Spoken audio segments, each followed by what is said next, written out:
नमस्कार दोस्तों, हमारे चैनल में आप सभी का स्वागत है। मेरा नाम अभय है। मेरी उम्र 28 साल है। आज मेरी शादी का दिन है। मेरे चेहरे पर एक अलग ही चमक आ रही थी। सबका यही कहना था, अभय पर खूब रंग आया है। आखिर क्यों ना आता। मेरी पसंद की शादी जो हो रही थी। अभी मैं अपने कमरे में बैठा इसी सिलसिले में सोच रहा था कि अचानक मेरे पापा दरवाजा खटखटाकर अंदर आए। उनके पीछे मम्मी भी मौजूद थी। एक पल के लिए मैं हैरान हुआ क्योंकि बाहर बहुत मेहमान थे। उन्हें देखना भी उनकी जिम्मेदारी थी। मैं भी अभी दोस्तों से निकलकर बहुत मुश्किल से कमरे में आकर बैठा ताकि थोड़ी देर आराम कर सकूं, क्योंकि लंबा फंक्शन था जिसमें मैं थक जाता। पापा को देखकर मैं हैरान अपनी जगह से खड़ा हो गया। पापा मुझे देखते हुए बोले, बैठ जाओ, तुमसे एक बहुत जरूरी और लंबी बात करनी है। मैं हैरान हुआ।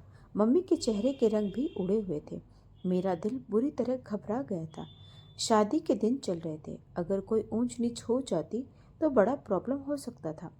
पापा मुझे देखते हुए बोले, मैं जानता हूँ तुम्हें इस बात से थोड़ी प्रॉब्लम होगी, मगर यह हकीकत है। पापा लंबी भूमिका बांध रहे थे। मैं तुरंत बोला, आपको लंबी भूमिका बांधने की जरूरत नहीं है। जो कहना है सीधा कहिए। आप मेरे बाप हैं, हुक्म करें। मैं आपके सामने हर चीज़ ला दूंगा। ऊपर वाले का दिया मेरे पास सब कुछ था। मुझे किसी चीज़ की कमी नहीं थी, इसीलिए मैं बेफिक्र होकर बोला था। तभी पापा ने मेरा हाथ पकड़ लिया और मेरा चेहरा देखते हुए कहा, तुम्हारी होने वाली पत्नी शादी से 5 दिन पहले हम दोनों के पास आई थी। मेरे माथे पर बल आए और मैं हैरान होकर सुनता रह गया। यह मेरे लिए बहुत चौंकाने वाली बात थी। भला रेखा पापा के पास क्यों आई होगी। मैं तो उससे पसंद की शादी कर रहा था। अब तक जो भी दिक्कतें थी हम दोनों ने मिलकर तय की थी, लेकिन अचानक से रेखा का पापा के पास आना मुझे हैरत के समुंदर में डूबा चुका था। मैं कुछ कहता उससे पहले ही पापा बोले, पहले मेरी बात सुन लो, उसके बाद जो कहना है तुम कह लेना। मैं खामोश हो गया। फिर जो उन्होंने कहा उसे सुनकर मैं हैरान रह गया। मैं पापा को फटी फटी निगाहों से देखने लगा। ऐसा कैसे हो सकता है। मेरे और रेखा के बीच ऐसी कोई बात नहीं हुई थी। मैं मरते दम तक भी इस चीज के लिए हाँ नहीं बोल सकता था, क्योंकि यह जिंदगी का मामला था। मुझे चुप देखकर मम्मी ने मेरे कंधे पर हाथ रखा और प्यार से बोली, देखो बेटा, शुरू में मुझे भी यह बात बहुत बुरी लगी, क्योंकि यह नासमझी वाली बात है। लेकिन तुम्हारी पत्नी अब तुम्हारी है, उसकी दिक्कतें भी तुम्हारी है। तुमने लड़की पसंद की है तो अब उसकी बातें तुम्हें माननी पड़ेगी। उसका तुम्हारे अलावा कोई नहीं है। मैं बिल्कुल चुप हो गया था। रेखा ने मुझसे ऐसी कोई बात क्यों नहीं की, मैं यही सोच रहा था। पापा मेरे कंधे पर थपकी देकर चले गए, जबकि मैं गहरी सोच में डूब गया। रेखा अपने ताऊ के साथ रहती थी। वह और उसकी छोटी बहन सोनल, जिसकी उम्र 16 साल थी, और वह दिमागी तौर पर असमर्थ थी। उसे कुछ समझ नहीं आता था। वह बच्ची पैदाइश से ही परेशान थी। यह बात मुझे पता थी। मुझे लगा था कि रेखा जब मेरे पास आ जाएगी तो उसकी देखभाल उसके ताऊ करेंगे, मगर अब रेखा का यह कहना है कि वह अपनी बहन को अपने साथ दहेज में लेकर आएगी। यह बात मुझे चुभ रही थी। हमारे घर में गिनती के कमरे थे। अब अगर रेखा की बहन भी आ जाती तो वह कहाँ रहती, यही बात मुझे परेशान कर रही थी। तभी मेरा मोबाइल बजा। रेखा का कॉल था। फोन उठाते ही मैं बोल पड़ा, यह तुमने पापा से क्या कहा। हमारे बीच ऐसी कोई डील नहीं हुई थी। रेखा बोली, मैं जानती हूँ अभय, तुम्हें यह बात बर्दाश्त नहीं हो रही होगी, लेकिन मैं मजबूर हूँ। मेरी बहन का मेरे अलावा कोई नहीं है। वह जवान है। मैं उसे ताऊ के पास कैसे छोड़ दूँ। मेरी सिर्फ यही एक शर्त है। अगर तुम यह नहीं मान सकते तो माफ करना, मैं यह शादी नहीं कर सकती। यह कहकर उसने फोन काट दिया। 2 दिन बाद मेरी शादी थी और यह सुनकर मैं हिल गया था।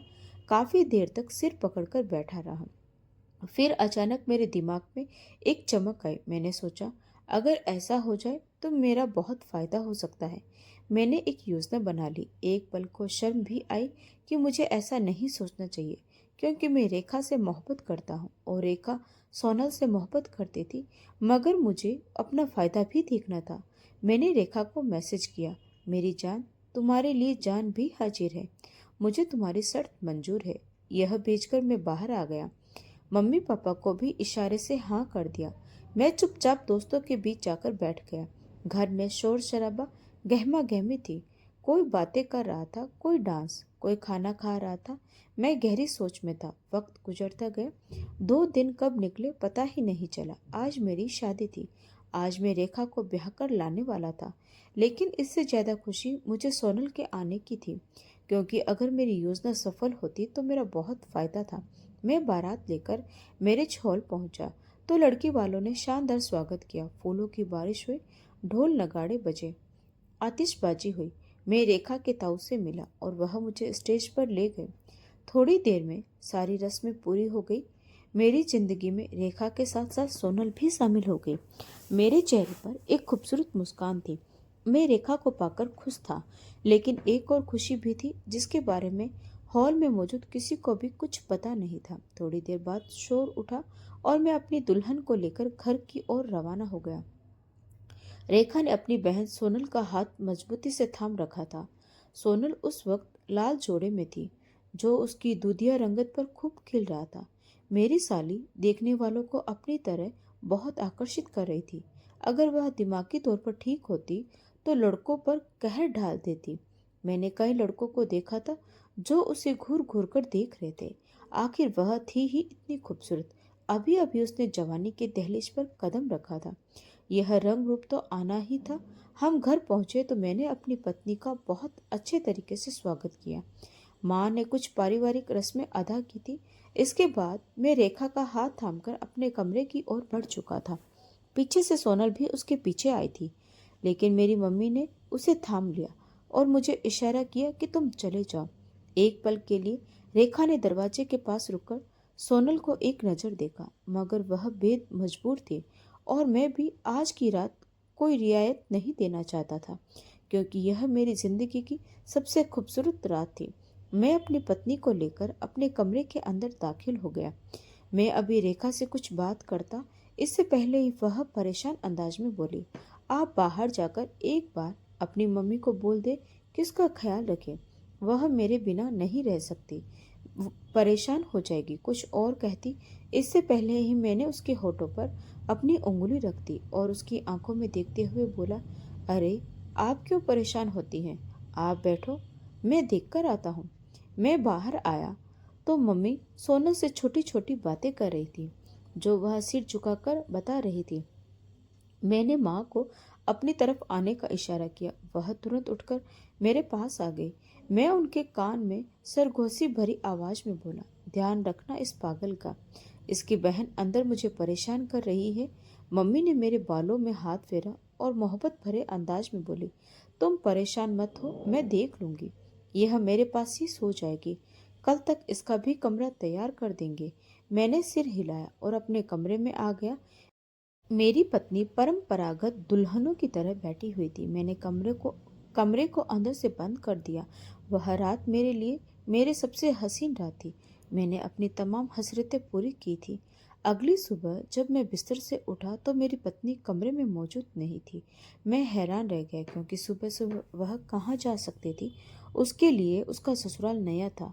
मैंने बाथरूम की ओर देखा तो दरवाजा भी बंद नहीं था, यानी रेखा कमरे से बाहर गई थी। मैं फौरन उठकर बैठ गया, क्योंकि हमारे परिवार में यह रस्म थी कि शादी की सुबह दूल्हा दुल्हन साथ में कमरे से बाहर जाते हैं। मुझे अचानक बेचैनी हुई और मैं फौरन कमरे से बाहर आया।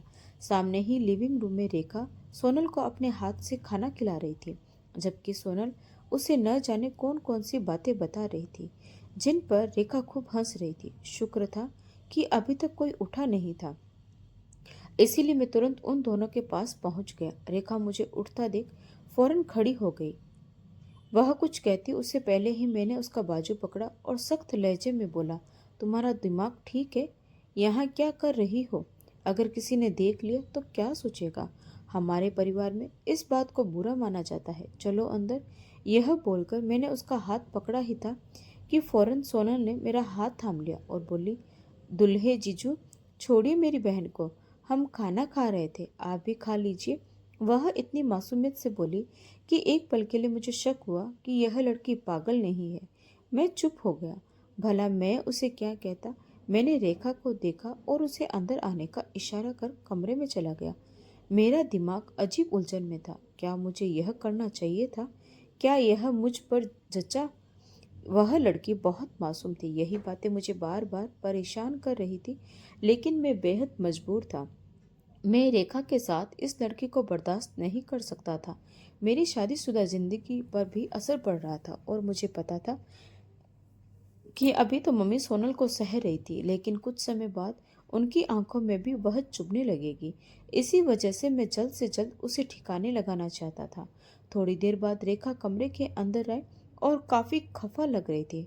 मैंने उसे देखकर कहा, ख्याल रखना, तुम अपने मायके में नहीं ससुराल में हो। यह कहकर मैं आंखें बंद कर लेट गया। मेरी आंख सुबह करीब 10 बजे खुली। रेखा शीशे के सामने तैयार हो रही थी। मैं उठकर वॉशरूम चला गया। बाहर आया तो रेखा जूते पहनने लगी थी। मैंने उसका हाथ पकड़ा और कहा, देखो, अगर तुम्हें मेरी बात बुरी लगी हो तो मैं माफी चाहता हूँ। मैं सिर्फ तुम्हारे लिए बोल रहा था कि तुम्हें परेशानी न हो। जब परिवार की औरतें कुछ बोलेगी तो तुम जवाब नहीं दे पाओगे, इसीलिए चाहता हूँ कि तुम सुरक्षित रहो। मेरी बात सुनकर रेखा ने नरमी से कहा, मुझे सब बातें पता है, लेकिन मैं मजबूर हूँ। मेरी बहन मुझसे बहुत करीब है। जिस तरह मैं आपके परिवार के लिए अजनबी हूँ, उसी तरह उसके लिए भी यह घर अजनबी है। अगर आप थोड़ा समय लेंगे तो मुझे अच्छा लगेगा और मैं हमेशा आपकी वफादार रहूंगी। उसकी नम आंखें देखकर मैं चुप हो गया। समय गुजरता गया। शादी को 1 हफ्ता हो गया था। मैंने धीरे धीरे रेखा की बहन सोनल से बातें करना शुरू कर दिया था। वह ज्यादा किसी से बात नहीं करती थी, बस अपनी बहन से ही। वह उसकी ही गोद में सिर रखे रहती, उससे ही फरमाइशें करती, जबकि मैं सिर्फ मुस्कुरा देता। मुझे ये सब अच्छा नहीं लगता था, क्योंकि मेरी नज़र में रेखा सिर्फ मेरी थी, लेकिन उसकी बहन का उससे चिपक कर रहना मुझे बुरा लगता। मम्मी भी 2 बार शिकायत की थी। हर वक्त तुम्हारी बीवी अपनी पागल बहन के पास घूमती रहती है, इसे हमारे आगे पीछे घूमना चाहिए। मैंने रेखा को समझाया, पर उसे समझ नहीं आया और इन्हीं वजह से मेरे इरादे और पक्के होते जा रहे थे। आज रविवार था। मैं मोबाइल चला रहा था जब अचानक सोनल आकर मेरे बराबर बैठ गई और बोली, जीजू, क्या कर रहे हैं आप? मैंने देखा तो पल भर के लिए दंग रह गया। वह इतनी खूबसूरत लग रही थी कि दिल में ख्याल आया, काश रेखा की जगह सोनल मेरी पत्नी होती। मगर मैंने तुरंत यह ख्याल झटक दिया और बोला, मेरे साथ पार्क चलोगी? न जाने क्यों मेरे दिमाग में यह बात आई। अभी मेरा वह इरादा नहीं था, लेकिन आज मौका था। रेखा काम में व्यस्त थी। सोनल बहुत सुंदर लग रही थी। मम्मी पापा भी काम से बाहर गए हुए थे। यही एक मौका था जब मैं अपनी ख्वाहिशें पूरी कर सकता था। मेरी साली ने तुरंत सिर हाँ में हिलाते हुए कहा था कि मुझे रेखा दीदी ने बताया था कि आप जो बोलोगे मुझे करना होगा। आप मेरे बड़े भाई हैं। मैं रेखा दीदी को बताकर आती हूँ, फिर हम दोनों साथ चलेंगे। वह बिल्कुल बच्चों के अंदाज में बोलकर अपनी जगह से खड़ी हुई थी और मैंने तुरंत डरकर उसका हाथ पकड़ लिया था। उसने मुझे हैरानी से देखा था, जबकि मैं उसे अपने बराबर में बिठाते हुए अपनी बातों में उलझाने लगा था। तुम रेखा दीदी को बताओगी तो वह तुम्हें जाने ही नहीं देगी। कल रात ही वह मुझे बोल रही थी कि सोनल अब कहीं नहीं जाएगी, वह घर में ही रहेगी। बाहर जाती है तो बहुत ज्यादा खेलती है, फिर गिरकर चोट लगा लेती है। इसलिए अच्छा है कि तुम मेरे साथ चलो। हम तुम्हारी दीदी को आकर बता देंगे। मेरी बात सुनकर वह थोड़ी देर में सोचने लगी। मैं बार बार अपने कमरे की तरफ देख रहा था कि कहीं रेखा बाहर ना आ जाए, क्योंकि अगर रेखा बाहर आ गई तो बहुत समस्या पैदा हो सकती थी। कुछ पल बाद वह दोबारा बोली थी, मगर दीदी मारेगी। उस दिन भी उन्होंने मुझे बहुत डांटा था जब मैं आपके छोटे भाई के साथ मॉल चली गई थी। वह और कुछ कहती उससे पहले ही मैं बोल पड़ा, अरे नहीं मारेगी, क्योंकि तुम मेरे छोटे भाई के साथ गई थी। आज तो तुम अपने जीजू के साथ जा रही हो। रेखा मुझ पर यकीन करती है कि मैं तुम्हारा ख्याल रखूंगा। चलो ना, हम चलते हैं। अगर तुम नहीं जा रही हो तो मैं फिर जा रहा हूँ। मैं तुरंत यह बोलकर अपनी जगह से खड़ा हो गया। मैंने उसे ऐसी मुश्किल में डाल दिया था कि वह न हाँ बोल पा रही थी और ना ही मना कर पा रही थी। उसने कुछ सोचकर सिर हाँ में हिलाया और मेरा हाथ पकड़कर बाहर की तरफ बढ़ गए। मैंने दिल ही दिल में शुक्र अदा किया कि उसने दोबारा रेखा से इजाज़त मांगने की जिद नहीं की, क्योंकि अगर वह रेखा से इजाज़त मांगने की जिद कर लेती तो मेरे लिए बहुत समस्या पैदा हो सकती थी। मैं उसे लेकर गाड़ी में बैठ गया। मैंने तुरंत फ़ोन निकालकर अपने एक दोस्त को मैसेज कर दिया, क्योंकि मैं जिस जगह जा रहा था वहाँ पर सूचना देना जरूरी था। मेरा दिल बहुत तेजी से धड़क रहा था। एक पल के लिए दिल में ख्याल आया कि रहने देता हूँ, फिजूल में रेखा परेशान हो जाएगी, इस बच्ची की जिंदगी भी तबाह हो जाएगी। लेकिन अगर मैं यह न करता तो मेरी जिंदगी और ज़्यादा मुश्किल में पड़ सकती थी। मम्मी का दबाव, सबके ताने, मेरी जिंदगी में इस लड़की का बार बार हस्तक्षेप, और फिलहाल मुझे पैसों की भी जरूरत थी। और यही आखिरी बात थी जिसने मुझे किसी भी हालत से टकराने के लिए तैयार कर दिया। मैं सोनल को लेकर शहर की तरफ बढ़ रहा था। मेरे हाथ अजीब तरह से कांप रहे थे। अचानक ही रेखा का फोन आने लगा। मेरे हाथ पांव और ज्यादा सुन्न हो गए। मैंने सोनल की तरफ देखा तो वह बाहर गाड़ियों को देखने में व्यस्त थी। मैंने फोन उठाकर कान पर लगाया। वह तुरंत ही बोली, आप कहाँ पर हैं? आज तो हम दोनों ने शॉपिंग के लिए जाना था। सोनल के कपड़े भी खत्म हो गए हैं, 2-4 सूट उसके भी ले लूंगी, अब जल्दी से आ जाइए। मैं तुरंत बोला, हाँ मैं आ रहा हूँ, दोस्त की तरफ जा रहा हूँ, तुम परेशान न हो, थोड़ी देर में आता हूँ, फिर हम दोनों साथ चलेंगे। वह यह कहकर फोन रख चुकी थी। मैंने एक और निगाह सोनल पर डाली और गाड़ी की रफ्तार तेज कर दी। एक लंबा सफर तय करने के बाद मैं एक ऐसी जगह पहुंच गया जहां से शरीफ लोग गुजरना भी अपनी तौहीन समझते हैं। बहुत ही गहमा गहमी वाली जगह थी। मैंने गाड़ी को पहले ही पार्क कर दिया और सोनल को उतरने का इशारा किया। सोनल मुझे देखते हुए तुरंत बोली, जीजू हम कहाँ आ गए हैं, हम तो पार्क जाने वाले थे।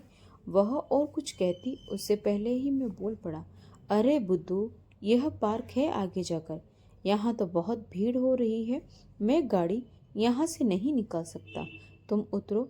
मैं उसे बहलाते हुए उतर गया। उसका हाथ थामकर सामने की तरफ बढ़ने लगा।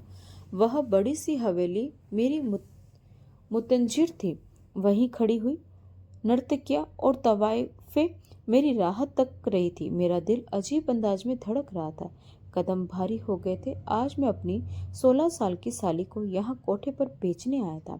इसके बाद मुझे एक मोटी रकम मिल सकती थी। यह लड़की हमेशा हमेशा के लिए मेरी जिंदगी से जा सकती थी।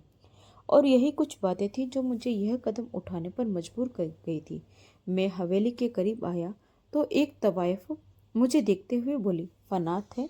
मैंने सिर को हल्का सा झुकाकर इशारा किया। वह मुझे अपने पीछे आने का संकेत करके अंदर की तरफ बढ़ गई। सोनल ने मेरा हाथ बहुत जोर से थाम रखा था। जैसे ही हम हवेली के अंदर दाखिल हुए तो सामने ही एक मास्टर बैठा हुआ था जो ढोल बजा रहा था। उसके बिल्कुल सामने 4 लड़कियां पाँव में घुंघरू पहनकर ढोल की ताल पर नृत्य कर रही थी। दूसरी तरफ कुछ औरतें बैठी हुई थी जो जोर जोर से हंसकर गा रही थी। सामने ही कोठे की मालकिन ताराबाई बैठी हुई थी। एक पल के लिए मेरे दिल को बुरा लगा कि सोनल के साथ गलत हो जाएगा, क्योंकि यहाँ जिस तरह का काम होता था उस बात से मैं बहुत अच्छी तरह से वाकिफ था। मैं पास गया तो वह औरत तुरंत ही उठकर बैठ गई और सोनल को ऊपर से नीचे तक देखते हुए बड़े अजीब अंदाज में बोली, छोरी तो बड़ी कमाल है, उम्र क्या है इसकी? मैं तुरंत बोला, 16 की है। मेरी बात सुनकर ताराबाई के चेहरे पर मुस्कान फैल गई और वह खुश होते हुए बोली, यानी जवान है। इसके मैं तुझे सिर्फ 2 लाख दूंगी, इससे ज्यादा नहीं दे सकती। अगर इसने मुझे कमा के दिया और मेरे काम आई तो तुझे पैसे और दूंगी, अगर नहीं तो फिर तू कौन मैं कौन। 2 लाख भी मेरे लिए गनीमत थे। मैंने सोनल को उनके पास बैठने के लिए कहा। ताराबाई ने तुरंत अपनी एक शागिर्द को पैसे लाने के लिए कहा। वह मेरी आंखों के सामने सोनल के सिर पर हाथ फेरने लगी तो सोनल तुरंत पीछे हटकर डर गई और मेरी तरफ आने लगी, मगर ताराबाई ने उसका हाथ पकड़ लिया और सिर हिलाते हुए बोली, ना छोरी, हमसे दूर जाएगी तो बहुत बुरा होगा, चुप करके बैठ। उनका अंदाज सोनल को बुरी तरह डरा गया था और वो मुझे देखते हुए सहमे अंदाज में बोले, जीजू यह हम कहाँ आ गए हैं, मुझे दीदी के पास घर वापस जाना है। यह कहकर वह तुरंत अपनी जगह से उठकर मेरे पास आने लगी, मगर ताराबाई ने उसके बालों को जोर से खींचकर वहीं बैठा दिया और अजीब अंदाज में बोली, ना ना छोरी, सोचना भी मत, तुम यहीं रहोगी, मुझसे दूर जाकर सिर्फ रुसवाई ही हासिल होगी। और तू बता अभय, यह क्या दिमागी तौर पर पागल है? वह शक के लहजे में बोली, क्योंकि जिस अंदाज में सोनल बोल रही थी वह किसी को भी बता सकता था कि वह दिमागी तौर पर ठीक नहीं है। मैं ताराबाई की बात सुनकर कुछ देर के लिए खामोश हो गया था, मगर सच बताना था, इसलिए मैंने धीरे धीरे सच बताना शुरू किया कि सोनल मेरी साली है और मैं उसे इसीलिए बेच रहा हूँ क्योंकि वह दिमागी तौर पर ठीक नहीं है। मेरी बात सुनकर ताराबाई तुरंत बोली, हम ऐसी लड़कियों को लेते नहीं हैं, मगर यह देखने में बहुत खूबसूरत है, लेकिन हम तुम्हें इसका पूरा पैसा नहीं दे सकते। मैं तुरंत बोला, भला यह क्या बात हुई? इसकी दिमागी हालत के ठीक होने से क्या फर्क पड़ता है? मेरी बात सुनकर ताराबाई बोली, बहुत फर्क पड़ता है। वह सिर्फ नाच सकती है, ग्राहक का दिल बहला सकती है, लेकिन मोहब्बत भरी बातें नहीं कर सकती। इसीलिए तुम्हें हम 2 लाख नहीं, बस 1 लाख देंगे। अगर तुम्हें मंजूर है तो बोलो, वरना तुम्हारी मर्जी। यह बोलकर उन्होंने अपने मुंह से पान रख लिया, जिसका मतलब था कि वह आगे बात नहीं करेगी। मैं थोड़ी देर वहीं खड़ा इन बातों के बारे में सोचता रहा। 1 लाख बहुत कम थे, मगर सोनल से जान छूट रही थी। मेरी जिंदगी आसान हो जाती, वरना आगे बहुत दिक्कत पैदा हो सकती थी। मैंने कुछ सोचकर सिर हिला दिया। उन्होंने फौरन मेरे लिए खाने पीने का इंतजाम किया और मेरे हाथ में रुपए थमाकर मुझे जाने का इशारा कर दिया। मैंने एक नज़र सोनल पर डाली। न जाने क्यों मुझे एकदम रेखा का ख्याल आया कि वह सोनल के बिना कैसे रहेगी और सोनल यहाँ पर किस तरह से अपनी ज़िंदगी गुजारेगी। मेरा दिल मुझे इस चीज़ की इजाज़त नहीं दे रहा था कि मैं सोनल को यहाँ छोड़ जाऊँ। मेरा ज़मीर मुझे मलामत कर रहा था, लेकिन अब देर हो चुकी थी। मुझे यह कदम उठाना ही था। मैंने सिर झटक दिया और हवेली से निकलता चला गया। पीछे से मुझे सोनल के चीखने की आवाज़ें आ रही थी। वह मुझे पुकार रही थी और मेरे पास आने की कोशिश कर रही थी, लेकिन ताराबाई ने उसे बहुत जोर से पकड़ रखा था। मैं एक लंबी दूरी तय करके घर वापस आ गया। मेरे चेहरे पर खामोशी का नकाब था। मैं घर पहुंचा तो मेरी बीवी बहुत परेशानी से दरवाजे के पास ही टहल रही थी। जैसे ही मैं अंदर दाखिल हुआ, वह मेरे बाजू पकड़कर बोली, सोनल कहीं नहीं मिल रही। मैं काफ़ी देर से उसे ढूंढ रही हूँ। छोटे को भी मैंने बहुत दूर तक भेजा है, लेकिन वह कहीं नहीं है। क्या वह आपके साथ है? मैंने आपको भी इतनी बार कॉल की, लेकिन आपका मोबाइल भी बंद जा रहा था। उसकी परेशानी को देखकर मेरे दिल को कुछ हुआ, मगर मैंने फौरन अपने चेहरे पर झूठा गुस्सा चढ़ाते हुए कहा, नहीं, मेरे साथ क्यों होगी? मैं तो अपने दोस्त के पास गया था। तुमसे मेरी बात हुई थी ना? कहाँ गई होगी सोनल? यहीं कहीं होगी। तुमने ऊपर देखा? मैंने उसे अपने पास लगाते हुए कहा तो वह फौरन मुझसे दूर हो गई। मेरे चेहरे को देखते हुए परेशानी से बोली, नहीं, सोनल कहीं नहीं है। मैंने हर जगह ढूंढ लिया है। सिर्फ आपसे उम्मीद थी, लेकिन आप भी मना कर रहे हैं। मेरी बहन कहाँ चली गई है? मैं अपनी मम्मी पापा को क्या जवाब दूंगी? वह यह कहते ही नीचे जमीन पर बैठकर फूट फूट कर रोने लगे। मेरे मम्मी पापा और भाई सब सोनल को ढूंढने के लिए बाहर गए हुए थे। थोड़ी देर बाद उन्होंने भी आकर यही कहा कि सोनल का कोई पता नहीं चल रहा। हमने करीबी घरों में भी सोनल को ढूंढा है, लेकिन वहां से भी कोई सुराग नहीं मिला। मेरी बीवी फौरन अपनी जगह से खड़ी हुई और मुझे देखते हुए बोली, अबे, फौरन आप पुलिस को इत्तला करें। वह मेरी बहन को ढूंढकर लाएगी। मुझे कुछ नहीं पता, मुझे सोनल चाहिए। उसका दीवानापन देखकर मुझे अब थोड़ा सख्त बनना पड़ा, नहीं तो मामला बिगड़ सकता था। मैंने रेखा को देखते हुए थोड़े गुस्से में कहा, चुप हो जाओ, बकवास करने की कोई जरूरत नहीं है। कोई पुलिस को सूचना नहीं दी जाएगी। तुम्हारी बहन दिमागी तौर पर पागल थी। हो सकता है कहीं इधर उधर निकल गई होगी, शाम तक वापस लौट आए, और अगर नहीं भी आई तो समझ जाओ कि वह भाग चुकी है। वह नहीं आएगी अब वापस। तुम दिमागी तौर पर क्या पागल हो चुकी हो? पुलिस को सूचना देकर मुझे अपने परिवार की बदनामी नहीं करनी है। मैं एकदम गुस्से से बोला तो रेखा बुरी तरह सहम कर मुझे देखने लगी। पापा ने मेरे कंधे पर हाथ रखा और नरम अंदाज में बोले, हमें एक बार पुलिस में सूचना कर देनी चाहिए। इसमें परिवार की बदनामी नहीं है। हो सकता है कि इस बच्चे का कुछ पता चल जाए। पापा कुछ और कहते, इससे पहले ही मैंने उनकी बात काटते हुए कहा, पापा, परिवार की बदनामी नहीं होगी तो मेरी बदनामी हो जाएगी। मेरे दोस्तों को पता चल जाएगा, रिश्तेदारों में यह बात फैल जाएगी और उसके बाद मेरी नौकरी सब पर असर डालेगी। यह बात सब कहेंगे कि मेरी साली भाग गई है। कोई यह नहीं कहेगा कि वह बच्ची गुम हो गई है। खुदा के लिए, और कौन सी तुम्हारी बहन सही थी? उसका दिमाग वैसे ही ठीक नहीं था। बाद में तुम्हें ही परेशानी होनी थी। अच्छा है कहीं चली गई है तो बेहतर है। अब बस दुआ करो जहाँ भी हो वह सुरक्षित हो। बाकी ऊपर वाले का बेहतर जानता है। मैं यह बोलकर अपने कमरे के अंदर चला गया। मुझे एसीटोन इस्तेमाल करना बेहद ज़रूरी था, क्योंकि अगर मैं बिल्कुल पोलाइट होकर अपनी बीवी से बात करता रहता तो वह मुझ पर यही दबाव डालती कि मैं पुलिस में सूचना करूं।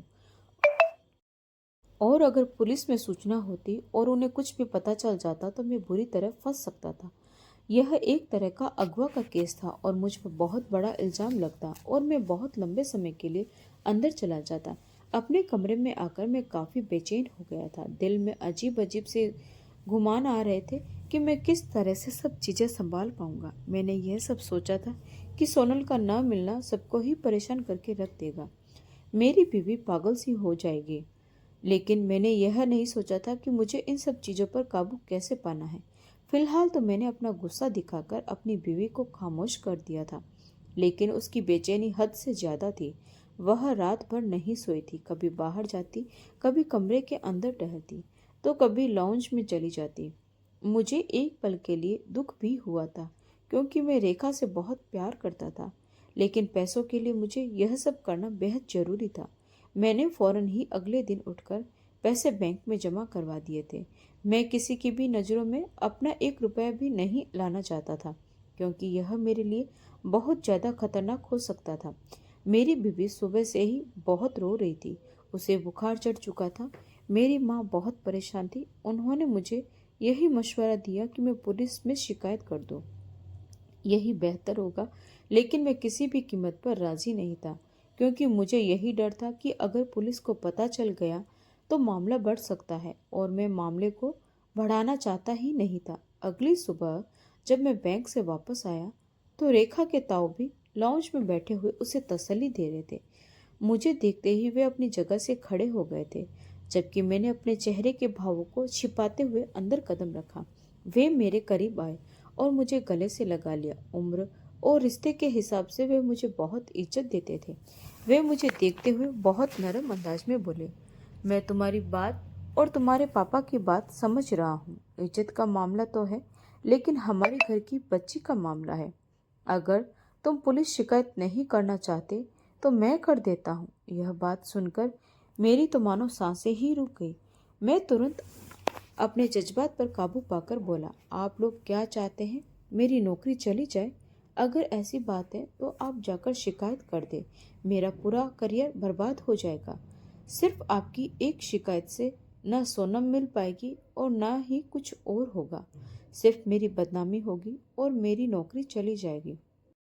आप नहीं जानते मेरी किस नाजुक नौकरी है। हमारी नौकरी में इन सब चीज़ों को बहुत तरजीह दी जाती है कि परिवार कैसा है, वह क्या सिस्टम है।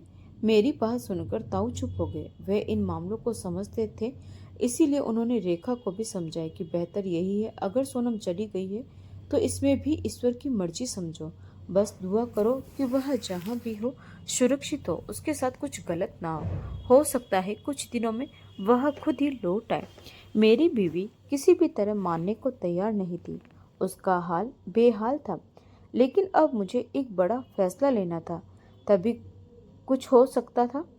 मैंने अपनी बीवी को देखते हुए सख्त अंदाज में कहा, अगर तुम्हें इतनी ही दिक्कत हो रही है तो तुम अपने ताऊ के साथ उनके घर चली जाओ और हमेशा वहीं रहना। फिर मेरा ना तुमसे कोई वास्ता होगा और ना ही मेरी कोई बदनामी होगी। और अगर अब तुमने इस सिलसिले में फिर कोई बात की तो मैं कोई सख्त कदम उठाने पर मजबूर हो जाऊंगा। यह बोलकर मैं अपने कमरे में चला गया था। मैं जानता था कि मैंने बड़ी बात कह दी है, लेकिन मुझे पता था कि इसके बाद वह और कोई बात नहीं करेगी, और ऐसा ही हुआ। वक्त धीरे धीरे गुजरता गया। करीब 15 दिन बाद मुझे अचानक एक फ़ोन कॉल आई। नंबर अनजान था। मैं अब बहुत ज़्यादा सतर्क रहता था। मैंने छोटा मोटा काम नहीं किया था, एक लड़की को बेच दिया था। भले ही मेरी बीवी की मानसिक हालत ठीक नहीं थी, लेकिन अब मेरी नज़र सिर्फ अपने ऊपर थी। मैंने फ़ोन उठाया तो सामने से ताराबाई खिलखिलाकर बोली, ए लड़के, तूने तो हमें सोने की चिड़िया दे दी है। उसने तो मेरा धंधा चमका दिया है। मैंने तय किया है कि तुझे पूरे 10 लाख दूंगी। चल मेरे कोठे आ, मैं तुझे दे देती हूँ। यह सुनकर मैं हैरत में पड़ गया।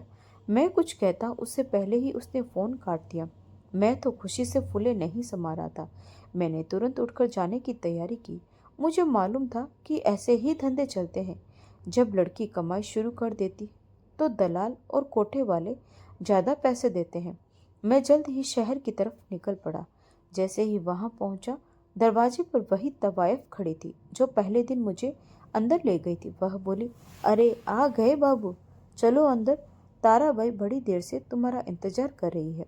उसके अंदाज में कुछ अजीब था। दिल ने कहा कि अंदर ना जाऊं, कुछ गड़बड़ है, लेकिन पैसों के लालच में इतना अंधा हो चुका था कि सब संकेत नजरअंदाज करके उसके पीछे चल पड़ा।